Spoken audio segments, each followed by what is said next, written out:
በዚህ ሰዓት ሰበር የተባለ መረጃ ተሰምቷል። ተጽዕኖ ፈጣሪው ቲክቶከር አዶናይ በዛሬው ዕለት አመሻሽ ላይ በፌደራል ፖሊስ እንግዲህ ለጥያቄ ትፈልጋለህ በሚልም በቁጥጥር ስር መዋሉ ፋስት መረጃና እንዲሁም ደግሞ ጉርሻ ፔጅ ዘግቧል። በ2018 የኢትዮጵያ የዓመቱ የቲክቶክ አዋርድ በ4 ዋንጫዎች በማሸነፍና እንዲሁም ደግሞ የመኪና ልዩ ተሸላሚ በመሆን የሚታወቀው ወጣቱ ተጽዕኖ ፈጣሪ ቲክቶከር አዶናይ እንግዲህ ዛሬ አመሻሽ ላይ በፌደራል ፖሊስ ለጥያቄ እንግዲህ ትፈልጋለህ በማለት በማረፊያ ቤት እንዲቆይ መደረጉም ተገልጿል።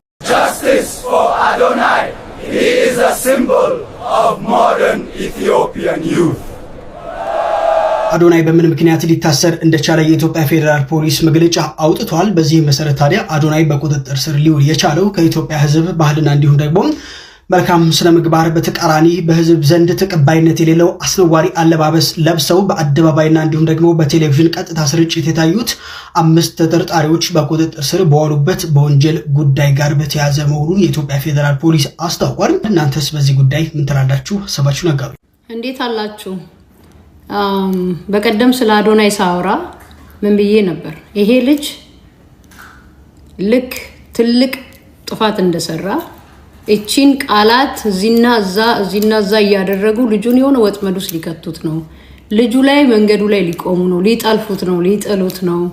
ይሄ ነገር እያልኩኝ ነበረ። ምክንያቱም እኔ ሸቶኛል ብያለሁ። እና ትላንትና ኢትዮጵያ ውስጥ ባለባበስ ቲክቶክ አዋርድ ላይ ባለባበስ ማህበረሰባችንን የማይመስል ባህላችንን የማይመስል ተብሎ ልጆች እንደተያዙ ሰምቻለሁ። ዛሬ ደግሞ አዶናይ እንደተያዘ ሰማሁ።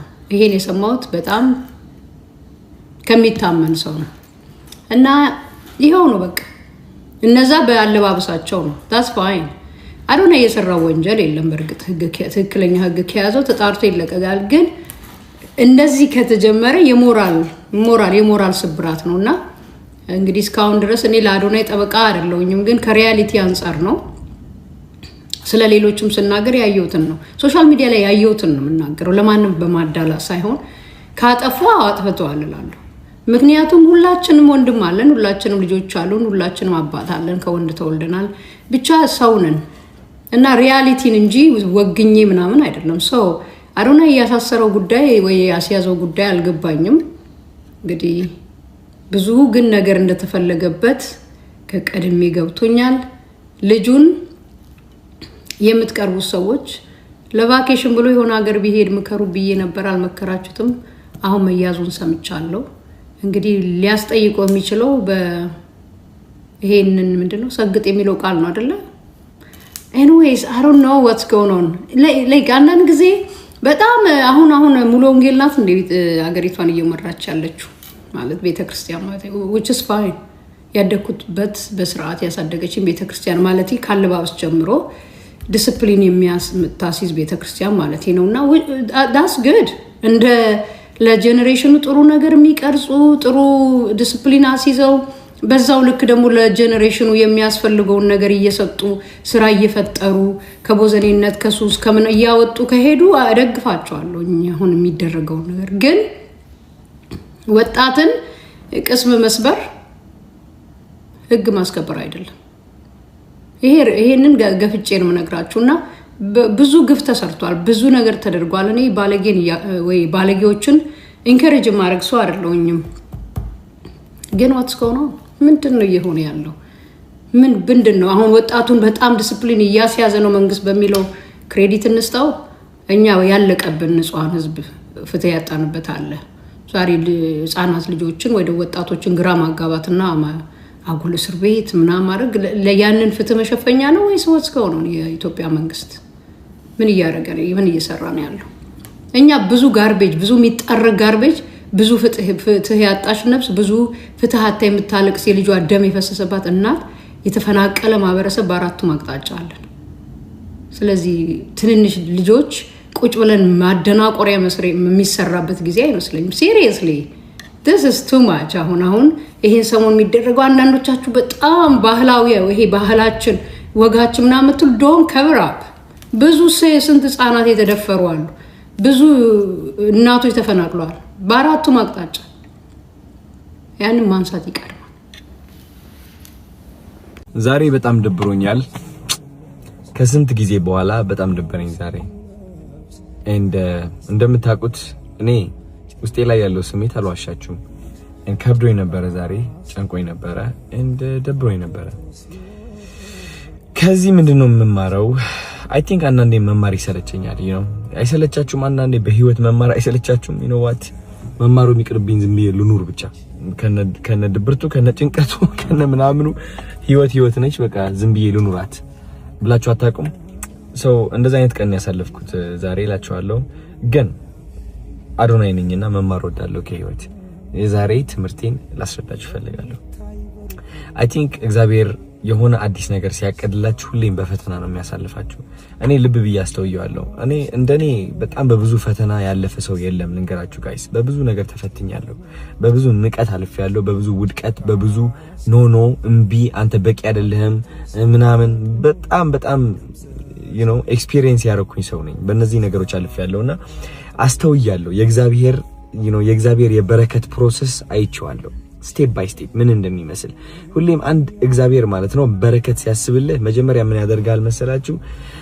ድክመትን እንድታይ ያደርጋል። ያለህበት አዘቅት እንድታይ ያደርጋል። ያለህበት ጨለማ፣ ጭንቀት፣ ራስን መጥላት፣ ሁሉም ነገር ማለት ነው። ከዛ በኋላ ምንድነው የሚያደርገው እግዚአብሔር? በእነዚህ ድክመቶችና በእነዚህ ያስተዋልካቸው ጭንቀቶች whatever it is ህይወትህ ላይ ያለ ነገር እንድትሰቃይ ያደርጋል። እንድትሰቃይ የሚያደርግህ ግን እንድታስተውል ስለሚያደርግህ ነው። እያስተዋልካቸው ነው የምትቀጥለው። እየተሰቃየ እንደሆነ ካስተዋልክ በየቀኑ እየተሰቃየ ትሄዳለህ። ስቃዩ ላይ ሳይሆን ማስተዋሉ ላይ ነው ያለው። ገባችሁ አይደል? ስቃዩን ማስተዋልህ ነው የሚያሰቃየ እና እግዚአብሔር ማስተዋሉን ይሰጣል። እኛ ግን የሚመስለን ምንድነው? እግዚአብሔር ወይ ለምንድነው የምታሰቃየን እንላለን። ግን ችግሩ ያላወቅንበት ማለት ነው እግዚአብሔር ማስተዋላችን እየጨመረው ነው። ይህ ማስተዋላችን ደግሞ ወዴት ነው የሚቀጥለው መሰላችሁ ጋይስ? ይህ ማስተዋል ወደ አዋቂነት ይቀጥላል።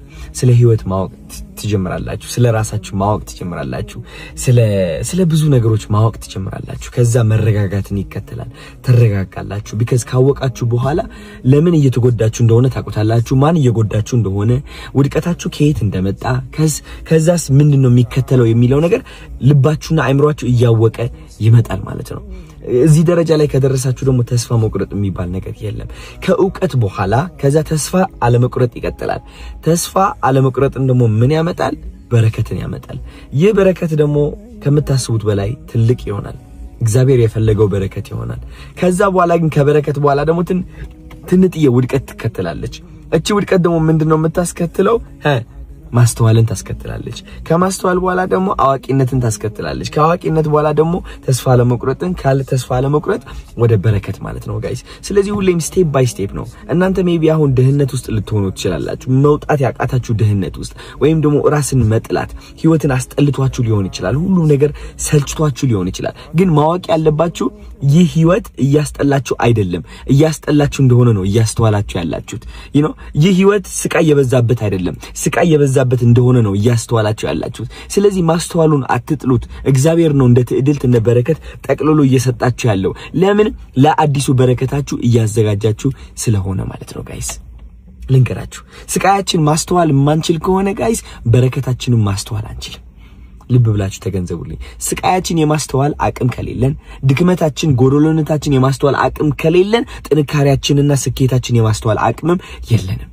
ስለዚህ እኔ ሁሌም ኦፍ ኮርስ ዛሬ አሁን ወድቅ ያለው ብዬ አስባለሁ።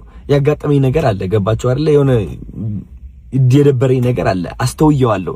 ግን ይህ ውድቀት አስተዋልኩት እንጂ ይህ ውድቀት የኔ ሆኖ ለዘላለም አይቀጥልም። ማስተዋሌ ነው ዋናው ነገሩ። ካስተዋልኩኝ በኋላ ደግሞ አውቃለሁ እንዴት አድርጌ እንደምወጣ ከዚህ ውድቀት። ካወቅኩኝ በኋላ ደግሞ ተስፋ አልቆርጥበትም ብዬ እቀጥላለሁ። ገባችሁ አይደል? ከዛ መጨረሻ ምን ይመጣል? በረከት ይመጣል ማለት ነው። እንደዚህ ነው ጋይስ። የእግዚአብሔር በረከት በዚህ ይሰራል። በጣም እንደምወዳችሁ ማወቅ አለባችሁ ከምታስቡት በላይ። እሺ፣ እግዚአብሔር ነው የምላችሁ። እንደኔ ነው የምወዳችሁ እናንተ። የኔ መስታወት ናችሁ እናንተ። በደንብ ነው የምወዳችሁ። ጋሽ ሰለሞንን መኪና እንግዛላቸው። በጣም እየጠበቅኩኝ ነው ጋይስ፣ እንዳትረሱት። እወዳችኋለሁ። እሺ፣ ነገ እንገናኝ። ትልቅ ሰርፕራይዝ አለኝ ነገ። የሚገርም ቭሎግ ነው የምሰራላችሁ። በጣም ጠብቁኝ። እወዳችኋለሁ። እሺ። ጭንቀት ያለ ነገር ነው፣ አትጨናነቁ አልላችሁም። አስተውሉት። ይህ ጭንቀት፣ ከጭንቀት በኋላ ማስተዋል፣ ከማስተዋል በኋላ እውቀት፣ ከእውቀት በኋላ ተስፋ ለመቁረጥ፣ ከተስፋ ለመቁረጥ በኋላ በረከት።